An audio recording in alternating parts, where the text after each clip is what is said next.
జ్ఞానం ద్వారా అనేకమైన మార్పులు మనలో వస్తుంటాయి. కానీ ఈ 40 లెంటర్ డేస్లో ఉంటున్న మనము చాలా మంది వింటారు కానీ ఆ వాక్యం ద్వారా మారరు. పిల్లల యేసు కృష్ణ ప్రభువుల ద్వారా 12 మంది శిష్యులు ఉంటే వారిలో వారితోనే ఉన్నారు, యేసయ్యతోనే ఉన్నారు, యేసుతో నడిచారు. యేసు ఏదైతే ఏ కార్యక్రమంలో అయితే పాలు పంచుకున్నారో వాళ్ళు కూడా ఆయనతోనే ఉన్నారు. కానీ వారిలో ఒక వ్యక్తి మారలేదు. ఆ వ్యక్తి పేరే యూదా. దేవునికి స్తోత్రం. హల్లెలూయా. నా ప్రియమైన దేవుని బిడ్డలారా, దేవుని సన్నిధిలో వెలిగింపబడుతున్నాము అనుకుంటున్నాం. దేవుని సన్నిధిలో మేమందరం ఉంటున్నాము అనుకుంటున్నాం. దేవుడి సన్నిధిలో మేము ప్రతిరోజు ప్రార్థన చేస్తున్నాం అనుకుంటున్నాం. కానీ ప్రియమైన దేవుని బిడ్డలారా, మనం గ్రహించలేనిది, మన విశ్వాసంలో నిలకడలేనిది ఇదేంటంటే పిల్లరా, ఇదిగో ఆయన సన్నిధిలో ఉంటూ ఆయన సంపూర్ణంగా అంగీకరించకపోవడం. నా ప్రియమైన దేవుని బిడ్డలారా, ఆయన సిలువలో తన మరణమయ్యి ఆయన కొన్ని మాటలు మన కొరకు ఉంచి ఆయన అంటున్నాడు కదా, ఇదిగో మీ కొరకు నేను ఈ లోకం కొరకు, ఈ లోక జనాంగం కొరకు నా ప్రాణాన్ని త్యాగం చేస్తూ ఉన్నాను, నా రక్తమును దారపోస్తూ ఉన్నాను. ఇదిగో ప్రియమైన దేవుని బిడ్డలారా, నేను మరలా ఈ మరణాన్ని జయించి పునరుద్ధానమై నేను పరలోకానికి వెళ్తున్నాను. మరలా నేను తిరిగి వస్తాను. దేవుడికి స్తోత్రం. హల్లెలూయా. ఆయన కొన్ని పనులను మనకు విడిచిపెట్టి వెళ్ళారు. ప్రియమైన దేవుని బిడ్డలారా, ఆ పనులను జరిగించడానికి చాలా మంది ఎలా ఉంటారంటే ముసుగులు వేసుకునే వారిలాగా ఉంటారు. ఆ ముసుగులో ప్రియమైన దేవుని బిడ్డలారా ఎలా ఉంటుందంటే ఆత్మీయతనం తక్కువగా ఉంటుంది. నేను దేవుడితో ఉంటున్నాను, నేను దేవుడితో నడుస్తున్నాను, ప్రతిరోజు ఉదయం సాయంకాలం మధ్యాహ్నం సమయంలో నేను దేవుడికి ప్రార్థిస్తూ ఉన్నాను, శుక్రవారం ఉపవాస ప్రార్థనగా ఆదివారం సన్నిధిగా నేను మందిరానికి వస్తున్నాను అనుకుంటున్నాము. కాదు కదా, మారలేని యోధా వలె ఉంటున్నాం. నా ప్రియమైన దేవుని బిడ్డలారా, ఆయనలో మారలేక ఉంటున్నాం. యూదా వలె చాలా మంది మారలేకపోతున్నారు పిల్లరా. కాబట్టి యోహాను సువార్త 1వ అధ్యాయము 2వ వచనం చదువుకుందాం. ఒకసారి 2-3 వచనం చదువుకుందాం. ఎలాగంటే అంధకారంలో ఉంటున్నామో ప్రియమైన బిడ్డ ఏది గ్రహించలేకపోతున్నామో గమనిస్తాం. ఒకసారి యోహాను సువార్త 1వ అధ్యాయము 2వ వచనం చదువుకుందాం బిడ్డ. ఆయన ఆదియందు దేవుని యందు ఉండెను, సమస్తమును ఆయన మూలము కలిగెను, కలిగినది ఏదియు ఆయన లేకుండా కలగలేదు. ఆయనలో జీవము ఉండెను, ఆ జీవము ఆ మనుషులకు వెలుగై ఉండెను. ఆ వెలుగు చీకటిలో ప్రకాశించదు, కానీ చీకటి దానిని గ్రహింపలేకున్నది. దేవునికి స్తోత్రం. ప్రియమైన దేవుని బిడ్డలారా, చాలా మంది ఎలా ఉంటున్నారు పిల్ల, దేవుడు మన కుటుంబాన్ని వెలిగించాలని, వెలిగింపబడాలని, వెలుగులో ఉంచాలని ఆయన ఎంతగానో ప్రయాసపడి ఎంతగానో 3.5 సంవత్సరాలు అనేకమైన అవమానాలు పడి అనేకమైన అవమానాలు చిక్కులు అనేకమైన ఆయన బాధపడి పిల్లరా నీకు వెలుగు ఉంచితే ఆ వెలుగును నువ్వు గ్రహించలేని స్థితిలో ఉన్నావు. దేవుడికి స్తోత్రం. హల్లెలూయా. నా ప్రియమైన దేవుని బిడ్డలారా, ఈ రోజున జనాంగం అంటే పిల్లరా మనుషులు ఎలా ఉంటున్నారంటే పిల్లరా, నేను ఏ తప్పైనా చేయొచ్చు, నేను ఏదైనా చేయొచ్చు, నేను ఎలా చేసినా దేవుడేమో అడిగినా అడగకపోయినా దేవుడిని క్షమిస్తాడు. నా చిన్నపిల్లవాడు ఎలాగైతే మా అమ్మగారిని తప్పు చేస్తే నన్ను ఎలాగైతే క్షమిస్తుందో నా దేవుడు కూడా నేను అడిగినా అడగకపోయినా నన్ను క్షమిస్తాడని భ్రమలో బతికేస్తున్నాడు ఈరోజు మానవుడు. దేవుడికి స్తోత్రం. నా ప్రియమైన దేవుడు పెట్టారా, దేవుడు సన్నిధిలో ఉంటున్న మనము ఏ విధంగా బ్రతకాలనుకుంటున్నాం, ఆయన సన్నిధిలో ఉన్నప్పుడు ఏ విధంగా మన దేవుడితో ఉండాలనుకుంటున్నాం, ఆయన సన్నిధిలో ఉన్నప్పుడు దేవుడిని ఎలా ఎమ్మడించాలనుకుంటున్నాం. ప్రియమైన దేవుడు పెట్టారా, ఆయనతో నడిచాడు, ఆయనతోనే ఉన్నాడు. ఆయన గుడ్డు వారిని చూపించినప్పుడు అక్కడ ఉన్నాడు. పిల్లగా ఇద్దరిద్దరుగా బోధకులుగా పంపించినప్పుడు ఆయన కూడా వెళ్ళాడు. పిల్లగా కుంటివారు నడిగించుకున్నాడు, చనిపోయిన వారు లేకున్నప్పుడు అక్కడే ఉన్నాడు. కానీ ఎవరు ప్రార్థనలు ఏం లేదండి, మార్పు లేదు. దేవుడికి స్తోత్రం. అన్ని చూశాడు, నిజమైన దేవుడు ఈయన తెలుసుకున్నాడు. ఈయన సజీవుడని తెలుసు, ఆయన మన కొరకు ప్రాణం పెట్టాయని తెలుసు, ఆయన ద్వారా స్వస్థలు ఉంటాయని తెలుసు. కానీ ఆ యోధ దుష్టుడు యోధ మారని స్థితిలో ఉన్నాడు. దేవుడికి స్తోత్రం. చాలా మంది ప్రియమైన దేవుని బిడ్డరా అదే స్థితిలో ఉంటున్నాం.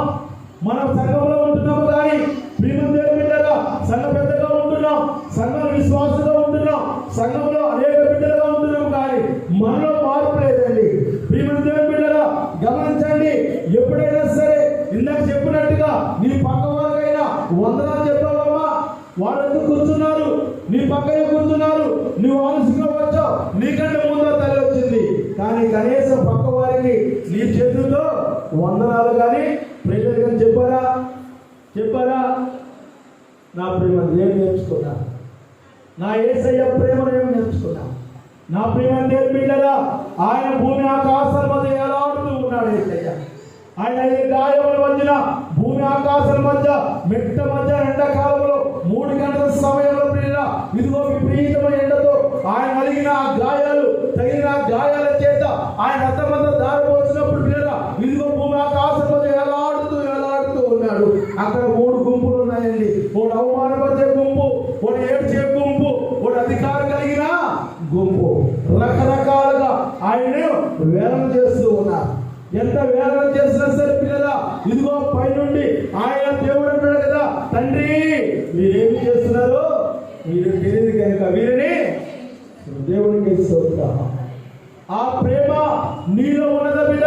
ఇదిగో దేవుడు నీతో పాటు ఇదిగో ఆ ప్రేమ నీలో ఉంచితే పిల్లల ఇదిగో ఆయన నీవు ఇచ్చిన ఆ ప్రేమ నీ హృదయంలో ఉంటే నీ పక్క వారిని చేస్తాపండి ప్రేమగా ఆదరిస్తావు, ప్రేమగా మాట్లాడతావు.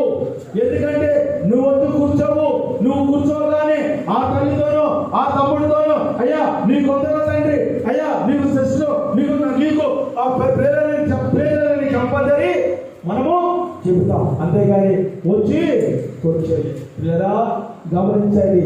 ఆయన సిలువలో ఆయన సిలువలు మోసుకుంటూ వెళ్తూ ఉన్నాడు. ఆయన సిలువలు మోసుకుంటూ వెళ్తున్నారు పిల్లల ఒక గుంపు గొల్లుమని ఏడుస్తూ దేవుడికి స్తోత్రం. గొల్లుమని ఏడుస్తుందండి. ఏడుస్తుంటే పిల్లల అక్కడ యేసు ప్రభువు వారు ఆ సిలువలు మోసుకుంటూ వెళ్తున్నారు. ఆ సిలువలు మోసుకుంటూ వెళ్తున్నారు పిల్లల ఆ ఒక గుంపు, ఆ నజరేయుడు గుంపు ఏం చెప్పండి, గలిలయలో కొంత స్త్రీలు అక్కడ నిలబడి ఏడుస్తూ ఉన్నారు. గమనించండి పిల్లల చాలా మంది ఆదరణ కొరకు ఇదిగో పిల్లల ఆ విషయంలో ఆ స్త్రీలందరూ ఏడుస్తూ ఉండే పిల్లల ఇదిగో యేసు ప్రభువు వారు ఆ శిలువను మోసుకుంటూ వేస్తూ ఉన్నారు. నా పిల్లల గమనించండి, ఏడుస్తున్నారే కానీ అక్కడ మోకరించి ప్రార్థన చేయడం లేదు. దేవునికి స్తోత్రం. ప్రియమైన దేవుని బిడ్డలారా ఇదిగో వేదనలో ఉన్న యేసుక్రీస్తు ప్రభువు వారు ఆ శిలువను మోసుకుంటూ వెళ్తున్నప్పుడు ఏడుస్తున్నారు కానీ ప్రభువా దేవా తండ్రి నీ కుమారునికి ఆదరణ ఇవ్వయ్యా, నీ కుమారునికి ఓదరణ చేయని వారు ఏడుస్తున్నారు కానీ మోకరించి ప్రార్థన చేయలేకపోతున్నారు. దేవునికి స్తోత్రం. ప్రియమైన దేవుని బిడ్డలారా ఆయన కొరకు వారు కూడా మోకరించి ప్రార్థన చేస్తూ ఉంటే వేరేలా ఉండేది కానీ వారు ప్రార్థన చేయలేదు. యేసయ్య పడుతున్న బాధను చూసి వారు ఏడుస్తూ ఉన్నారు. ప్రభు వారు అక్కడ వచ్చి అమ్మా నా కోసం అడగకండి, మీకోసము మీ బిడ్డల కోసం. నా ప్రియమైన దేవునికి ఆదరణ లేదండి పిల్లగా. ఎవరికి కష్టం వచ్చినప్పుడు ఎవరికి బాధలో ఉన్నప్పుడు పిల్లగా ఇదిగో వారిని బాధపడే వారిని బయట వచ్చి ఓదారుస్తారు కానీ నిన్ను నన్ను ప్రేమించి నిన్ను నన్ను పుట్టి నిన్ను నన్ను ప్రేమించి ఆయన ఎంతకాలం కాపాడు యేసయ్య నీ వద్దకు వచ్చి బాధలో ఉన్న యేసయ్య నిన్ను ఓదారుస్తూ ఉన్నాడు. దేవునికి స్తోత్రం. ఎంత ఓదార్పండి పిల్లగా. ఆయన ప్రేమలో గొప్పగా ఆలోచన చేయండి. ఇదిగో పిల్లగా ఆయన ప్రేమ ఎంత గొప్పదంటే పిల్లగా ఇదిగో వారు ఏడుస్తున్న వారి దగ్గరికి వెళ్ళి ఆయన బాధలో ఉన్నాడు, ఆయన దుఃఖంలో ఉన్నాడు, ఎంత హింసలో ఉన్నా సరే వారి వద్దకు వెళ్ళి తండ్రి వారిని ఓదారుస్తూ ఉన్నా. నా ప్రేమ పిల్లగా ఇదిగో మార్పు లేకుండా యూదా వంటి వారు చాలా మంది సంఘాల్లో ఉంటున్నారు పిల్లగా. దేవుడి సన్నిధిలో ఉంటూ ఆయన సన్నిధిలో ఆయనతో నడుస్తూ ఉన్నాం అనుకుంటున్నాము కానీ ఆయన కొరకు మనం ఏమి చేయగలుగుతున్నామో ఆలోచన చేయండి. దేవుడి కొరకు ఆయన దేవుడి ఆ సేవ కొరకు నీవు నేను ఆయన మందిరంలో ఏమి చేయగలుగుతున్నామో ఒకసారి ఆలోచన చేయండి పిల్లరా. దేవుడు నీతో మాట్లాడుతూ ఉన్నాడు. నా ప్రియమైన దేవుని బిడ్డరా, ప్రభువు వారు కొన్ని మాటలను నీకు విడిచిపెట్టి వెళ్ళారు. కొంత భారాన్ని, కొంత సేవను నీ కొరకు ఆయన విడిచిపెట్టి వెళ్ళారు. నీవు ఇంతగా ఉన్నావు, ఇన్ని సంవత్సరాలు బట్టి మందిరంలో ఉన్నావు, కానీ ఎవరినైనా ఒక వ్యక్తినైనా దేవుడు మాట చెప్పి మందిరం తీసుకురాగలిగావా? ఎవరైనా నువ్వు దేవుడి సువార్తను దైవజనుడు చెప్పిన మాటలు విని ఎప్పుడైనా ఎవరికని చెప్పి ఒక ఆత్మనైనా నువ్వు మందిరానికి తీసుకురాగలిగావా? ఆలోచన చెబుతా. దేవుని కొరకు నువ్వేం చేయగలుగుతున్నావు? దేవుని కొరకు నువ్వేం చేయగలుగుతున్నావు?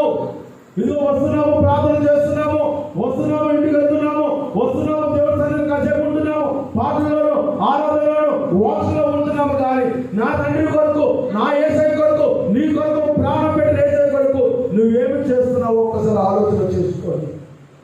ఎప్పుడైనా ఆలోచన చేశారా బిడ్డ? ఎప్పుడైనా నువ్వు ఆలోచన చేయగలిగావా? నా ప్రభువుల కొరకు నేనేమి చేయగలిగాను? నా తండ్రి కొరకు, నా కొరకు ప్రాణం పెట్టిన యేసయ్య కొరకు నేనేమి చేయగలిగాను? ఎప్పుడైనా నువ్వు ఆలోచన చేశావా? దేవుడి సన్నిధి కొరకు, ఆయన రాకడ కొరకు, ఆయన రాజ్యం కొరకు నువ్వేం చేయగలుగుతున్నావు? నీ కొరకు నువ్వు కష్టపడుతున్నావు, నీ బిడ్డల కొరకు నువ్వు కష్టపడుతున్నావు, నీ సంపద కొరకు నువ్వు కష్టపడుతున్నావు, కానీ నిన్ను కాపాడే దేవుడి కొరకు, నిన్ను పోషించిన దేవుడి కొరకు, నిన్ను రక్షించిన దేవుడి కొరకు మరలా వస్తాను, నిన్ను ఎక్కడ తీసుకెళ్తాను? పరలోకం తీసుకెళ్తానని ప్రభువు కొరకు నువ్వేం చేయగలుగుతున్నావు? ఆలోచన చేసుకోవాలి. ఎప్పుడైనా ఆలోచన చేస్తావు? నీకు దేవుడు ఆరోగ్యం ఇవ్వకపోతే, దేవుడు నీకు ఆరోగ్యం ఇవ్వకపోతే మన స్థితిగా దేవుడు ఆలోచన చేయండి. మనం ఏమైపోతామో ఆలోచన చేయండి. బిడ్డలారా, దేవుడు అంటాడు కదా, ఇదిగో నా కొరకు మీరు ఏం చేశారని అడిగితే మనం ఏం చెప్పగలమో ఆలోచన చేయండి. మనం ఏ స్థితిలో ఉన్నామో ఆలోచన చేయండి పిల్లరా. దేవుడు నీతో మాట్లాడుతున్న విధానం బట్టి, దేవుడు ప్రియమైన దేవుని బిడ్డలా, ఓ సంగమా, ప్రభువు కొరకు నువ్వు ఏమి చేయగలిగావో ఆలోచన చేసుకోండి. మందిరానికి వస్తున్నామో వెళ్తున్నామో గొప్పతనం కాదండి. ఆయన కొరకు మందిరంలో ప్రార్థన చేస్తున్నాం, ఇంటిలో ప్రార్థన చేస్తున్నాం అంటే గొప్పతనం కాదండి. నా తండ్రి కొరకు నువ్వేం చేయగలుగుతున్నావు? ఎవరికైనా ఒక్క మాట అయినా నువ్వు చెప్పగలుగుతున్నావా? ఆదివారం నేర్చుకున్న మాట తీసుకొని ఒక్కరోజైనా దేవుడి సన్నిధిలో ఎవరికైనా ఇంటి పక్క వారికి కానీ, నా ఇంటి ముందు వారికి కానీ కొన్ని మాటలైనా నువ్వు చెప్పగలుగుతున్నావా? నువ్వు వింటున్నావు, మంచి నువ్వు వింటున్నావు, వెళ్ళిపోతున్నావు. ఆదివారం వస్తుంది, మందిరానికి వస్తున్నావు, ఒక్కదనం వస్తున్నావు, ఒక్కదనం వెళ్తున్నావు, కానీ బిడ్డరా, నీ జీవితంలో దేవుడి కొరకు ఏం చేయగలిగావా? ఎప్పుడైనా ప్రశ్న వేసుకోండి. మహాభయంకరం కరుణ యాదులండి. దేవుడు మనందరూ కాపాడాడు. ఏదో ఒక ఆశ, నీ ద్వారా ఏదో ఒకటి జరిగించుకుందామని, నీలో ఏదో పని జరిగించుకుందామని నిన్ను నన్ను దేవుడు బ్రతికించాడు. ఆయన కొరకు ఏం చేయాలి? ఒక ఆత్మనైనా తీర్చిరాగలిగావా? ప్రియమైన బిడ్డలారా, ఆయన కొరకు ఏం చేయగలుగుతున్నామో మనం ఎప్పటికప్పుడు ఆలోచన చేస్తూ ఉండాలి. నా పిల్లరా, దేవుడి సన్నిధిలో ఎంత గొప్ప దేవుడు అంటే కదా, ఆయన ప్రాణం పోతున్న సమయంలో కూడా, ఆయన ప్రాణం పోతుంది, కొన్ని నిమిషాల్లో ప్రాణం పోతుంది. ఆయన కుడిపైపు ఒక దొంగ, ఎడపైపు ఒక దొంగ ఉన్నాడు, మధ్యన ఆయన ఉన్నాడు. అదిగో ఎడమ పక్కన కుడి పక్కన దొంగ అంటున్నాడు కదా, ఆ ఒక దొంగ ఇదిగో పక్కకు నిందిస్తూ ఉన్నాడు. రకరకాలుగా ఆ ఎడమ పక్కన దొంగ ఇదిగో ఆయన యేసు ప్రభువు వారిని నిందిస్తూ ఉన్నాడు. ఎంత వేదన అంటే ఆయన బాధపడుతున్నాడు సిలువలో, ఆయన వేదనతో ఉన్నాడు, దుఃఖంతో ఉన్నాడు యేసయ్య. అయినా సరే ఆ దొంగ నువ్వు రక్షించుకుని మమ్మల్ని కూడా రక్షించు.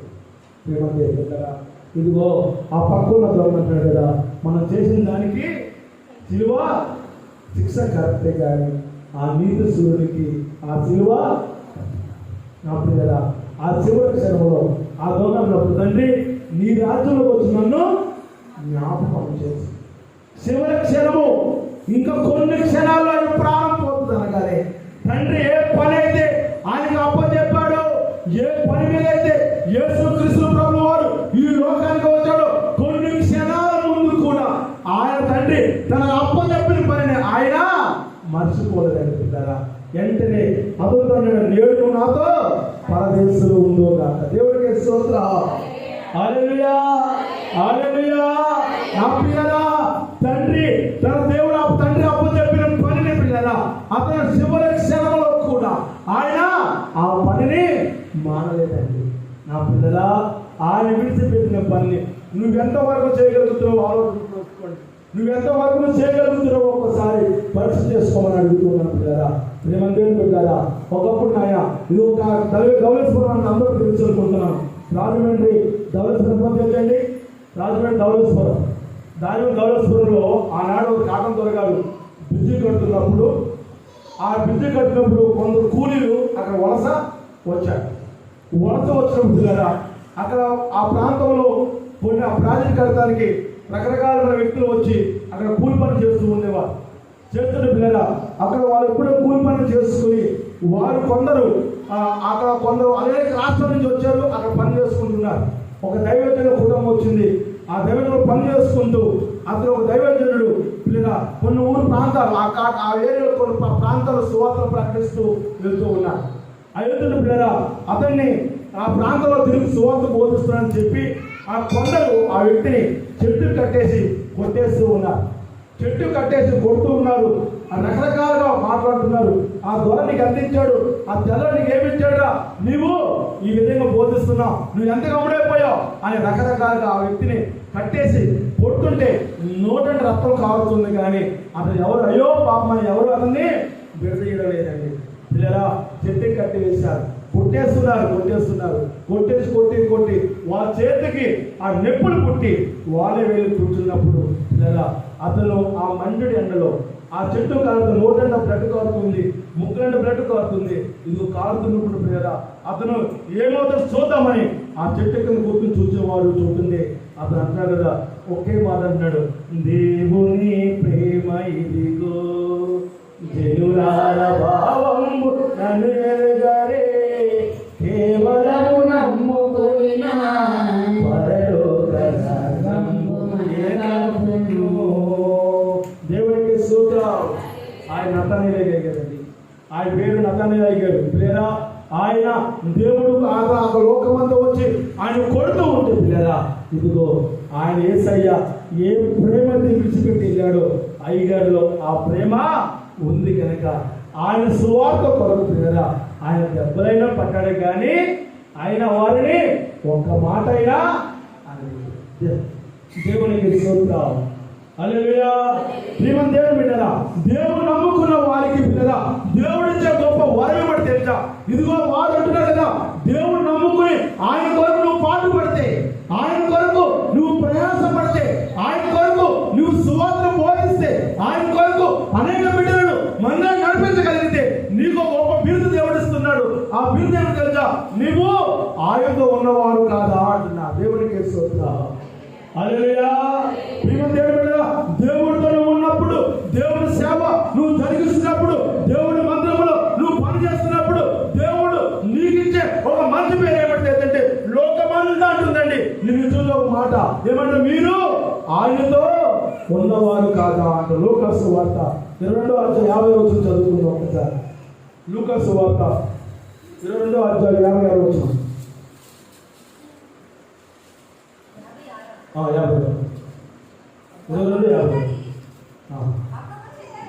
అప్పుడు ఒక చిన్నది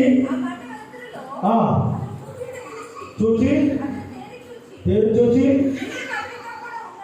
నీవు అతనితో కూడా ఉండేవాడు కదా. దేవుడికి స్తోత్రం. హల్లెలూయా.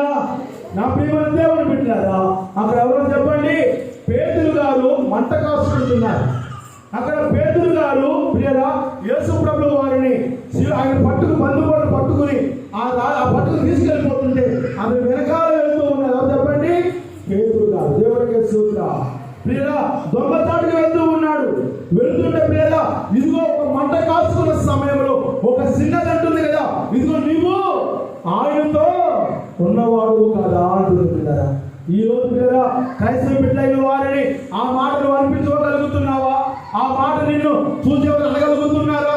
ఆ సాక్ష్యము నీలో ఉందా? ఎప్పుడైనా ఆలోచన చేసుకో బిడ్డ. నువ్వు ఎప్పుడైనా నువ్వు చేతిలో బయలుపడికి వచ్చినప్పుడు, నువ్వు మందిరానికి వస్తున్నప్పుడు నువ్వు ఆయన వారు ఆయన మనుషులు కాదా మీరు అన్నవారు ఉన్నారా? గమనించండి, చాలా మంది ఎప్పుడు మీకు ఎదురైందో తెలియదు, కానీ లేదా చాలా మంది వీళ్ళు ఎవరండి, వారు దేవుని బిడ్డలు. వారి జోలికి వెళ్ళకండి. ప్రేమ దేవుని బిడ్డ అదిలైన వారు క్రైస్తవ బిడ్డలకి ఇచ్చే బిడ్డని తెలుసా, వీరు దేవుని బిడ్డలు. మీరు ఎవరు అనలేదండి, ఎప్పుడు అనలేదు మిమ్మల్ని. క్రైస్తవ బిడ్డలు ఎవరైనా సరే అదిలైన వారు వీరు దేవుడి బిడ్డలండి. వీరు ఎవరు బిడ్డలు? దేవుడి బిడ్డలు. అంటే పిల్లరా మనం దేవుడి బిడ్డలు అయితే వాళ్ళు ఎవరు బిడ్డలు అంటారండి? నా ప్రేమ దేవుని బిడ్డరా, ఆలోచన చేయండి. నీవు దేవుడి బిడ్డలు అయితే ఇదిగో పిల్లరా, ప్రతి సంఘంలో ప్రతి విషయంలో కూడా నువ్వు బయలుపడి వస్తూ ఉంటే వాళ్ళు అంటారు కదా, అన్యులైన వారు, అయ్యా మా కొరకు మీరు ప్రార్థన చేయండి, మా కొరకు మీ దాసులు మీ దైవం చెప్పి మా కుటుంబం కొరకు మీరు ప్రార్థన చేయండి అంటే చూడండి దేవుడు అంటే ఎంత నమ్మకము. క్రైస్తవ బిడ్డలైన వారికి పిల్లల గౌరవం లేదండి. దేవుడు అంటే గౌరవం లేకుండా పిల్లల వాళ్ళ ఇష్టం వచ్చినట్టుగా నేను ఏమి చేసినా పర్లేదు, నువ్వు ఎలా ఉన్నా పర్లేదు, దేవుడు నన్ను సేవించేస్తా. ఎంతకాలం కుమిత ఆలోచించాలి. నా ప్రియమైన దేవుడు బిడ్డరా, దేవుడి సన్నిధిలో ఉన్నప్పుడు నువ్వు ఏ విధంగా ఉండగలుగుతున్నావో, నీలో మార్పు ఎలా ఉంటుందో ఆలోచన చేసుకోవాలి. నువ్వు పడుకున్నప్పుడు లేచినప్పుడు పిల్లరా నువ్వు ఏ విధంగా ప్రార్థన చేయగలుగుతున్నావు, నీ సంఘం కొరకు, నీ దైవజనుల కొరకు, నీ ప్రాంతం కొరకు, నువ్వు ఉంటున్న ఇంట్లో ఉన్న వారి కొరకు నువ్వు ఎంతవరకు దేవుడి సన్నిధిలో ప్రార్థన చేయగలుగుతున్నావో ఆలోచన చేసుకోండి. నా ప్రియమైన దేవుడు బిడ్డరా, దేవుడి సన్నిధిలో ఉంటున్నామంటే గొప్పతనం కాదు, కానీ ఆయన నీకు ఇచ్చే ఆ మహిమ కిరీటాన్ని నువ్వు పొందగలిగి ఉందా. ప్రియమైన దేవుడు బిడ్డరా, ఎలా ఉంటున్నారని తెలుసండి.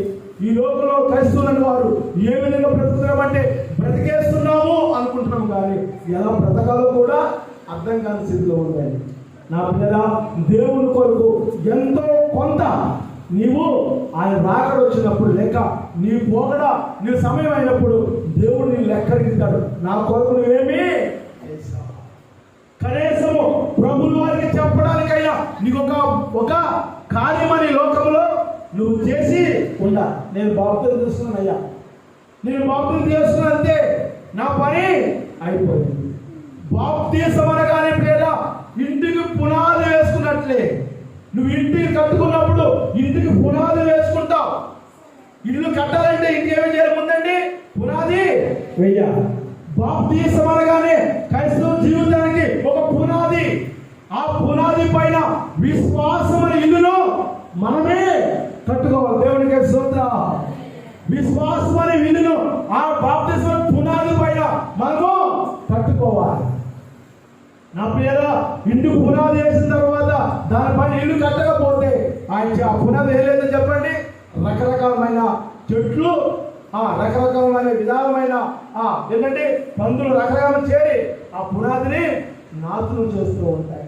అంటే పునాది వేసావు కానీ దానిపైన ఏం కట్టలేదు, నువ్వు ఇల్లు కట్టలేదు. పిల్లరా, బాప్తిజం అని పునాదులు వేసుకున్నావు కానీ విశ్వాసమైన ఇల్లు నువ్వు కట్టుకున్నావు లేదో ఆలోచన చేసుకో. ఒకవేళ నువ్వు కట్టుకోకపోతే పిల్లరా, ఒకవేళ విశ్వాసం ఇల్లు కట్టుకోకపోతే నీ ఇల్లు నీ హృదయం ఏమో చెప్పండి, రకరకమైన శోధనతో, వేదనతో, సిగ్గులతో, బాధతో నీ హృదయం నీళ్ళంతా నిండిపోతుంది. నా యేసయ్య వచ్చి నీ గృహంలో ఉందామన్నా నీ గృహం ఉండదని ఖాళీ లేదండి.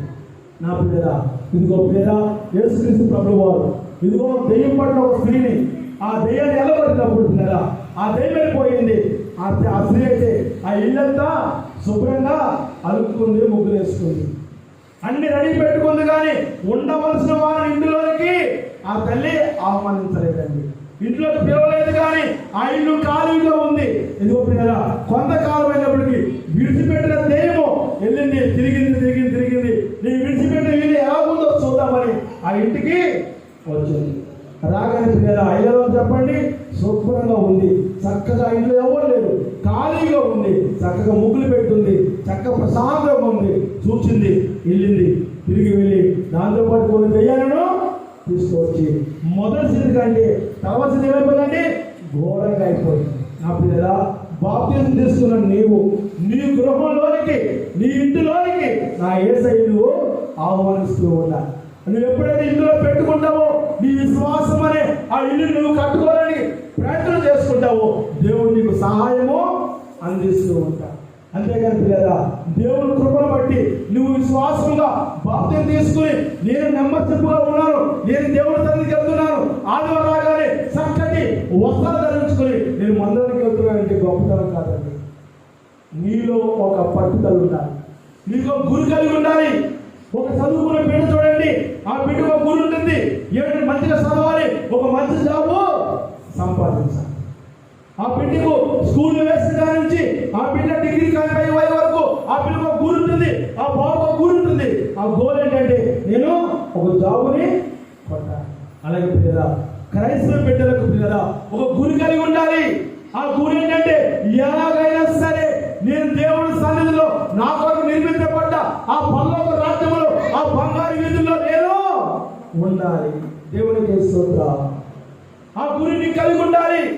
భూలోకములో దేవుడి సన్నిధిలో ఆయన రక్తము చేత కడగబడ్డ నీవు ఇదిగో యూద వలె ఆయనతో ఉంటూ, ఆయన మందిరంలో తిరుగుతూ, ఆయన మందిరంలో ఉంటూ, ఆయన పాటలు పాడుతూ, ఆయన ఆరాధనలో ఉంటూ, దైవజనులతో తిరుగుతూ, సేవకు సహకరిస్తూ, ఆ సభకు సహకరిస్తూ, మందిరం సహకరిస్తూ నువ్వు ఉంటున్నావే కానీ నీకేం లేదండి, మార్పు లేదు. నా ప్రియమైన దేవుని బిడ్డలారా, మార్పు నీకు ఉండాలి. నీకు మార్పు నీ హృదయంలో ఉంటే పిల్లరా, ఇదిగో దేవుడు ఏ పనులు చేస్తావో అన్నీ సఫలం అవుతాయి. నీ కొరకు ఆ రాజ్యములో ఆయన నీకు ఎదురు చూస్తూ ఉంటాయి. నా ప్రియమైన దేవుని బిడ్డలారా, ఎలాంటి పరిస్థితి అంటే పిల్లరా, ఇదిగో ఒక దైవజనుడు పిల్లరా, లేక ఒక విశ్వాసి పిల్లరా ఎలాంటి పరిస్థితిలో ఉన్నారంటే, ఇదిగో చక్కటి ఆ విశ్వాసి చక్కగా ఆ తల్లి ప్రార్థన పొందాలి, చక్కగా ప్రార్థన చేస్తుంది, చక్కగా అనేక బిడ్డల కొరకు ప్రయాసపడుతుంది, వాళ్ళ కొరకు ప్రార్థన చేస్తుంది. ఎవరు వచ్చినా మంచిగా మాట్లాడుతూ ఉంటారు. ఆవిడ సరిపడుకుందంట. నిద్రలోనే ఏమైపోయిందంటే చనిపోయి పరలోకము వెళ్ళిపోయిందంట. ఆ సింహాసనంలో యేసయ్య కూర్చున్నాడంట. ఆ సింహాసనం పక్కనే గాబ్రియల్ దూత, మిఖాయేలు దూత, వాళ్ళందరూ ఆ దూత సమూహములందరూ ఆ సింహాసనం దగ్గరలో ఉన్నారంట. కొంచెంపాటి దూరంలో ఆ సాతాను గుంపు కూడా ఉందంట. నా ప్రియమైన దేవుని బిడ్డలారా, ఆ యేసు ప్రభు వారు ఆ సింహాసనం కూర్చున్నప్పుడు ఆ తల్లి ఎదురుగా నుంచుందంట. ముందున్న ప్రియమైన దేవుని బిడ్డలారా, ఇదిగో ఆయన ఒక బుక్ని, ఒక పుస్తకాన్ని, ఆయన గ్రంథాన్ని తిరిగేస్తూ ఉంటాయంట. తిరిగేస్తూ ఉన్నప్పుడు వెంటనే ఆ గ్రంథం చూసి అలా చేసి చూపించాడంట.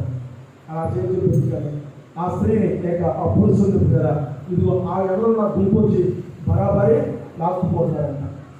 లాక్కుపోతున్నారా ఆ తల్లి అంటుందంట, అదొక సహోదరు అంట, మిఖాయేలు దూత గారు, గాబ్రియల్ దూత గారు, నేను భూలోకంలో ఉండగా అనేకమైన పనులు చేశానండి, అనేకమైన సేవ చేశానండి, అనేక బిడ్డల కొరకు ప్రార్థన చేశానండి, అనేక సేవ కొరకు అనంత సహాయం చేశానండి. అయ్యా నన్ను నరకంలోకి తీసుకుపోతున్నారయ్యా, నన్ను రక్షించండి అయ్యా, నీకు తెలియదండి అయ్యా అని ఓ నోరు నొత్తు మొత్తుకుంటుందంట.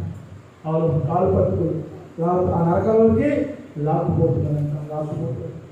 అప్పుడు ప్రభువు అంటారంట ఒక మాట, అమ్మా నీవు లోకంలో ఉండగా ఒక వ్యక్తి నీ దగ్గరికి వచ్చినప్పుడు, ఆ వ్యక్తి నీ ఇంట్లోకి వచ్చినప్పుడు ఆ బిడ్డ మీద నువ్వేం చేసావు? కోపపడతావు. ఆవిడేదో నేను అన్నది, నువ్వేమన్నావు? ఆవిడ ప్రేమించకపోగా ఆవిడ నువ్వేం చేసావు? తింటావు. ఇదిగో దీన్ని బట్టి నీకేముంది? నరకం. వెంటనే ఉలుక్కుపడేసిందంట. ఎక్కడండి? భూలోకంలో. దేవునికి స్తోత్రం. వెంటనే ఉలుక్కుపడి లేచింది, పరుగు వెళ్ళింది, ఆ సహోదరు దగ్గరికి వెళ్ళింది. వెంటనే క్షమాపణకి పశ్చాత్తాపం. నా ప్రియమైన దేవుడు కదా, దేవుడు రాజులో ప్రవేశించాలంటే పిల్లరా, నీవు కొన్ని అర్హతలు ఈ లోకంలో సంపాదించుకోవాలి, కొన్ని అలవాట్లు నువ్వు చేసుకోవాలి. బాప్తిసం తీసుకొని నీవు నా ప్రభులు వారికి ఎలాగైతే ఇష్టపడతారో, ప్రభులు వారు ఏదైతే ఇష్టపడతారో ఆయన ఇష్ట ప్రకారం నడవాలి, ఆయన ఇష్ట ప్రకారం నువ్వు ఉండాలి. ఆయన మాట విధానంలో కానీ, ఆయన చూపి విధానంలో కానీ, ఆయన నీకు ఏదైతే నేర్పి పెట్టి విడిచి వెళ్ళారో అది నీవు అనుసరిస్తున్నావా? ప్రభులు వారు 3.5 సంవత్సరాలు ఈ లోకానికి వచ్చి స్వార్థం చెప్పుకోవాలని మీరు అనుకుంటున్నారు, చాలామంది అనుకుంటున్నారు. కానీ ఆయన ఎలా బ్రతకాలో నేర్పించారు. దేవునికి స్తోత్రం. నరుడు ఎలా బ్రతకాలో, ఈ లోకంలో ఎలా బ్రతకాలో దేవుడు మనకు చూపించి, ఆయన 3.5 సంవత్సరాలు ఆ బ్రతుకు చూపించి, ఆ నరక చూపించి ఆయన ఈ లోకం నుంచి వెళ్ళా. పిల్లరా, ఆ బ్రతుకును బ్రతకాలని ప్రయత్నం చేస్తున్నావా? ఆ క్షమాపణ హృదయము నీ హృదయంలో ఉంచుకోగలుగుతున్నావా? లేక అన్నీ తెలుసున్నా యోధ వలె నా యేసయ్యను మరలా నీవు సులువు వేస్తున్నావా? ఆలోచన చేయండి. నా ప్రియమైన దేవుడు కదా, యోధ లేదా? ఆయన ఉద్యోగం ఇచ్చాడు దేవుడు. ఏముద్యోగం చెప్పండి? తెజరీని పోషించాడు, డబ్బులు లెక్కెట్టే పోషించాడు యేసు ప్రభు. ఎవరికండి?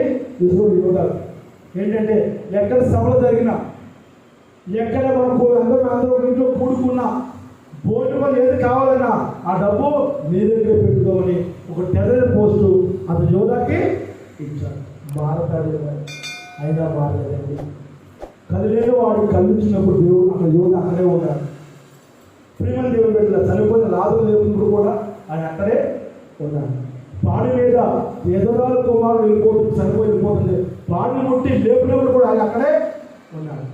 ఎన్ని చేసినా అక్కడే కూడా ఉన్నాడు. కానీ అవ్వలేదండి మార్పు. ఇన్ని సంవత్సరాలు బట్టి నువ్వు దేవుడి సన్నిధికి వస్తూ ఉన్నా నీలో మార్పు లేకపోతే లేదా నీ సిద్ధేవుడు ఆలోచన అయ్యా, మా ఇంట్లో సోదరం చేసిందయ్యా, మా ఇంట్లో బాధ కలిగిందయ్యా, మా ఇంట్లో ఇది ఉందయ్యా, మా ఇంట్లో కష్టాలు ఉన్నాయా అంటే పిల్లరా ఆయన అడుగుతున్నామే కానీ ఆ పిల్లల ప్రతి దగ్గర కృష్ణేస్తున్నాం కానీ మనం ఏమి చేయగలిగాము? ఆయనతో ప్రభా నాకు ఇయ్యి అడుగుతున్నాం కానీ ఆయన కొరకు మనం ఏం చేయగలిగాము ఆలోచన చేయగలం. ఆయన కొరకు నువ్వేం చేయగలుగుతున్నావో ఆలోచన చేయాలి. ఎలా చేయాలి, ఏ విధంగా చేయాలని పిల్లరా ఈరోజు దేవుడు నీకు ఇచ్చిపెట్టిన ప్రేమ.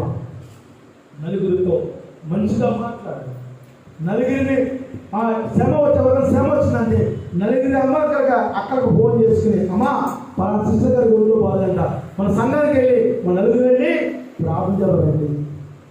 అయ్యా మన సహోదరు హాస్పిటల్ అంట, అయ్యా ఆ సహోదరుడికి డబ్బుని సాయం చేయగలి ప్రార్థన అయితే చేయగలమని నలుగురు ఫోన్ చేసుకుని మందిరంలో వచ్చి ప్రార్థన చేసి చూడండి. నా ప్రేమ దేవుడు, నువ్వు లక్షల రూపాయలు ఇచ్చిన దానికంటే ఈ ప్రార్థనే ప్రతిఫలము అక్కడ దేవుడు అనుగ్రహిస్తాడు. దేవుడికి స్తోత్ర. నా ప్రేమ దేవుడు, సేవకు చూసుకొని నన్ను నా పిల్లల దేవుడు నన్ను సేవకు చూసిన విధానం బట్టి చూస్తే పిల్లల ఇదిగో అనేక రేట్లు దేవుడు నన్ను దీవించాడు. అనేక రేట్లు దేవుడు 5 మందిని దీవించాడు. ఈ 2 కళ్ళు లేవండి, నమ్ముతారా? ఈ 2 కళ్ళు లేవండి నా ప్రేమ దేవుడు బిడ్డరా. ఈ 2 కళ్ళు దేవుడు సన్నిధికి వెళ్తేనే దేవుడు ఏ మందులు వాడుకొని దేవుడు నాకు 2 కళ్ళు ఇచ్చాడు. అలాగే కొంతకాలం అయిన తర్వాత ఈ మహాపట్నం దేవుడిని తీసుకుని వచ్చాడు. ఈ మహాపట్నం దేవుడిని తీసుకుని వచ్చిన తర్వాత మేము పుళ్ళు విగ్రహాలను పూజ చేసేవాళ్ళం. మా తల్లి గారు అయితే పుళ్ళు విగ్రహాలను చేసేది. మా అమ్మగారు ఓ గది పంచాయతీగా మాకు ఉండేది. ఆ గదిలో రకరకాల దేవతలు, రకరకాల ఆ దేవత ఫోటోలు ఎన్నో ఉండి అన్నింటిలో ఇద్దరు ఒకరి కొడుకుని అక్కడి మా అక్క మా చెల్లి. ఏ పండుగ వచ్చినా ముందు నేను కూర్చున్నావు నా దగ్గర. దేని దగ్గర అండి ఆ వినాయక బొమ్మ పెట్టుకుని ఆ వినాయక బొమ్మ నేనే కూర్చున్నామండి. ఆయన ఏం పెడతారో నా ఏమంటుందని ఎక్కువ బాధ చేస్తారు బాధ. సరే నాకు వస్తలేదు కానీ మర్చిపోయాడు. ఆ వినాయక బొమ్మ దగ్గర కూర్చుంటే నైవేద్యం రైట్. ఆ నైవేద్యం ఆ దేవుడు పెట్టి నేను తినాలంట. ఆ బొమ్మలు మా అమ్మగారు కూర్చోబెట్టి ఆ నైవేద్యం ఆయన పెట్టగానే ఆయన తినేసినది అన్నది ఇల్లంతా సాంబ్రాణి నిండిపోయింది. నా ప్రేమ తెలియదు కదా. ఇదిగో కొంతకాలం అయినప్పటికీ తిరిగి రోగం అమ్మకు వచ్చింది. తిరిగి రోగం అమ్మకు వచ్చినప్పుడు కదా ఇదిగో అమ్మ చనిపోతుందని చెప్పి ఆ రోడ్డు ఆ వెంటనే బయట వేసేసారు. ఆ వేట వెంటనే పక్కనే ఆ పాడు కడుతూ ఉన్నారు. ఆ పక్కన పాడు కడుతున్నారు. చుట్టాలు బంధువులు అందరూ పిలిచారు. మమ్మల్ని కూడా హాస్టల్లో మమ్మల్ని కూడా పిలిచారు. కొనపేనంతో ఉంది తల్లిగారు.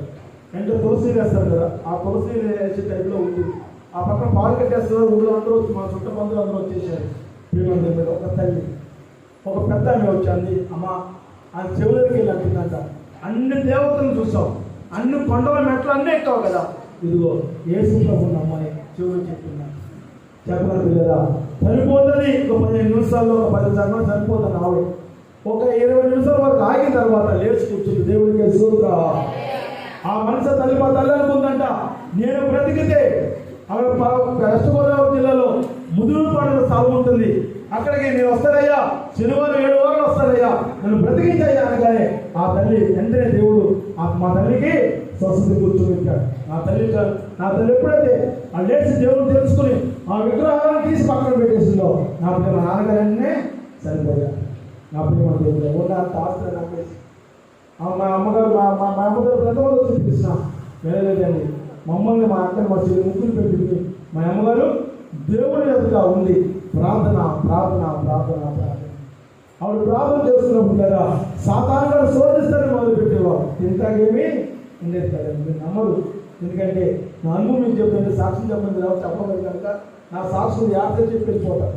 నా ప్రియమైన ఏం బిడ్డరా, నా తల్లి గారు, మా అన్నదమ్ములు అంటే మా చిన్నాన్న వాళ్ళందరూ ఎప్పుడైతే మా నాన్న చనిపోయారు మమ్మల్ని చూడాలని వాళ్ళకి ఎవరికాడే పక్కన వెళ్ళిపోయారు. తల్లి గారు ప్రార్థన చేస్తూ మమ్మల్ని పత్తుల్లో పెట్టలేక నూనె కొంటగా డబ్బులు లేనప్పుడు నీరే సన్నబాబు పెట్టేదండి.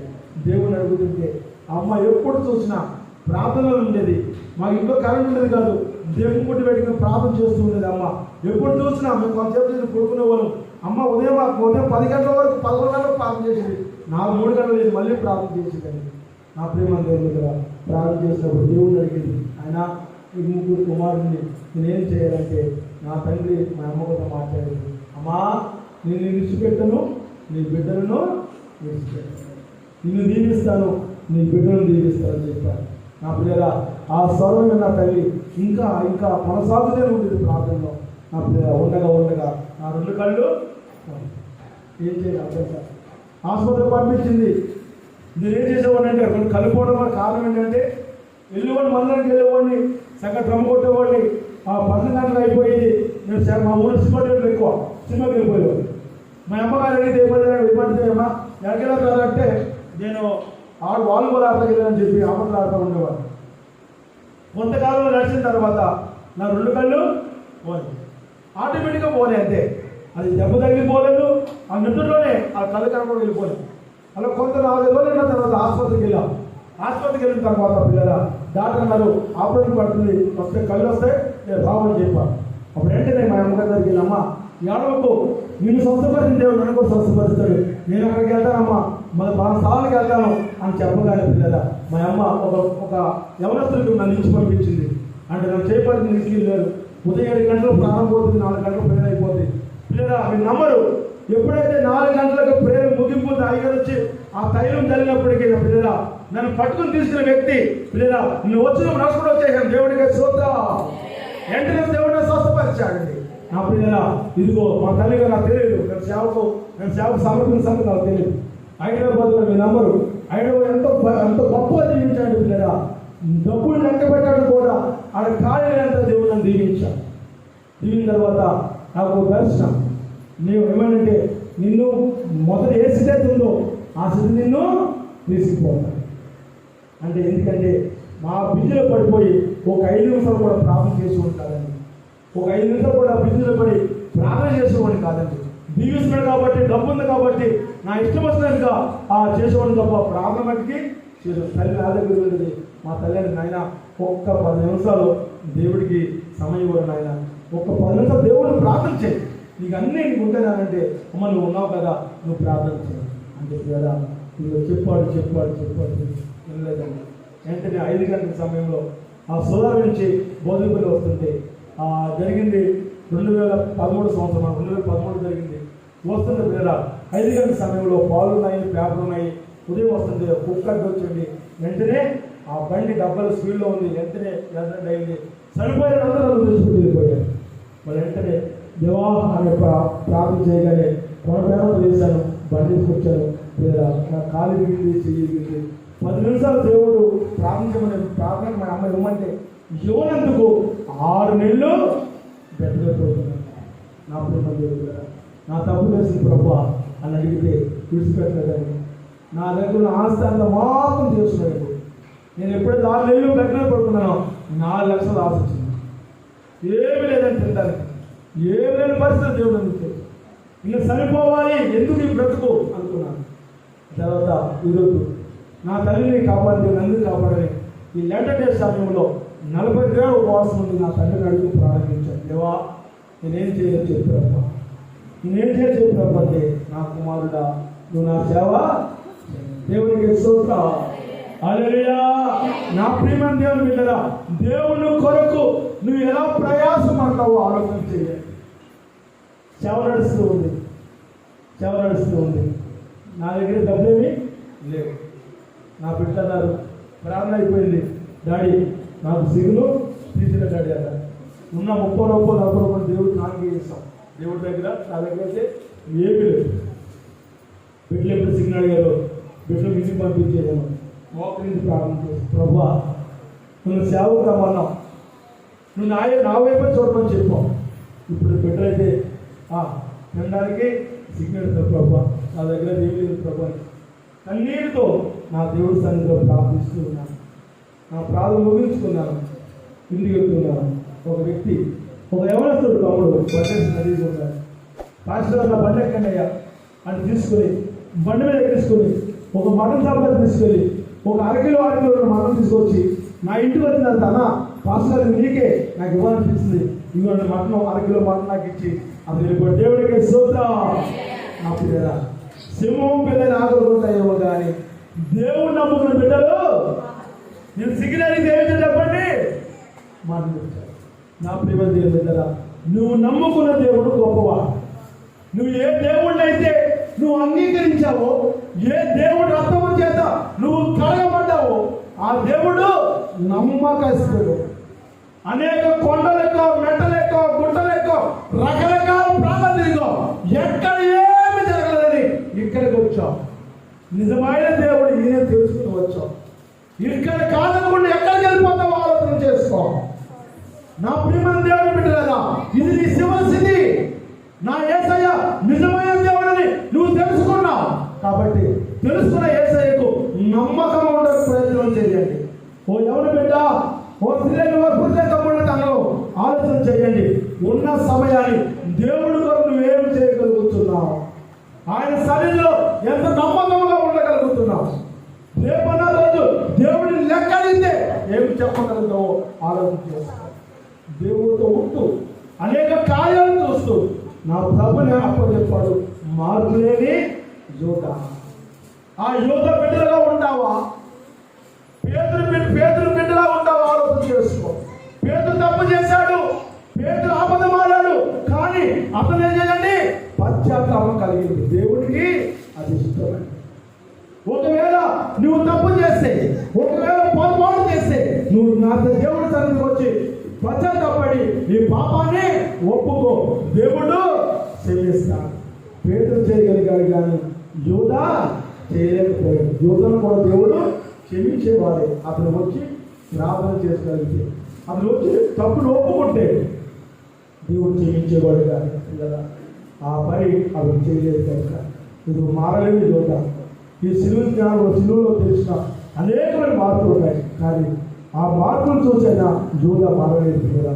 నువ్వు కూడా మారలేదు మేము జాగ్రత్త. నువ్వు మారలేని స్థితిలో ఉంటే ఇప్పుడైనా పొరపాటు సరి చేసుకొని మోకరించండి, ప్రార్థన చేసుకుందాం. మోకరించండి, ప్రార్థన చేసుకుందాం కదా. ఎవరు ఇంకా